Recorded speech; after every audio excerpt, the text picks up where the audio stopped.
Welcome to Mishna study Masechet Shekalim Perek Mishna Bet. Over here in this Mishnah, we're going to speak about different positions, other positions in the Bet Hamikdash, and these are the trustees and the treasurers, right? So when it comes to you have the Kohen Gadol and the Sigan, the assistant, the vice Kohen Gadol reports to him, and then you have different levels who reported to them. Right under them, you would have the Katilok, right? The Katilok, they wouldn't be less than two people, who were again, they were a high level, and reporting to them would be the Amar Kolin. Amar Kolin are these trustees, as we'll see over here, and then we'll also have the Gizbarim, right? The Gizbarim themselves. There'll be three Gizbarim, and those are the trustee. Those are the treasurers, right? So that's what we're going to speak about over here. And we'll see what each one does.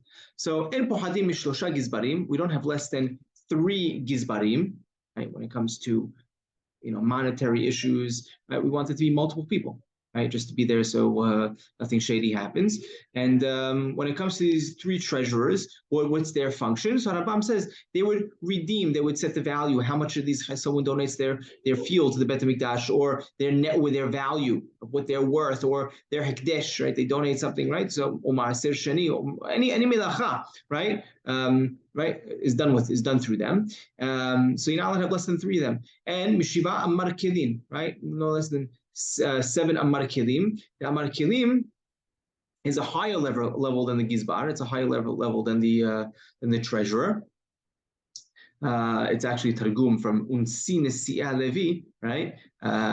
Which speaks about who's that? That's Elazar ben Aaron Kohen, right? He was the highest Levi. It doesn't translate it like it usually translates Nasi, Unkilus. Rather, he translates it over there. Ve'amar Kela d'memana al Rav Levi. Right, so it's not Rabba or Rav Raveh, right? He calls it Amar Kela, who's appointed over the other Nesi'im. So it's interesting, right? It's an Aramaic word, Amar Kelin, and they were a higher level. Now, what would these 7 Amar Kelin do? So each one would have a key to the vault, and it's not one of the 7 that have to open it. There was to be 7 locks, and all 7 of these people had to show up in order to open the vault, and that's why if they wanted to, take money out, that's what they would have to do.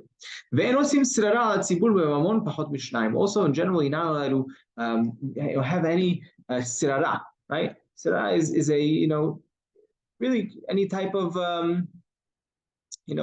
forceful leadership, right? You're not allowed to have that with anything less than 2 people, literally like authority. Right, authority over the public. You're not allowed to have that with less than 2 people. Except for Ben Achya, who's in charge of the sicknesses, purchasing medicine, right? They were both trusted to even act as individuals instead of having 2 people in order to make the purchase. Because over there, these 2 people, the tzibur accepted them upon themselves. What do we know that we need in general? That we need to have at least 2 people. So we learned this. It says asmachta from the pasuk.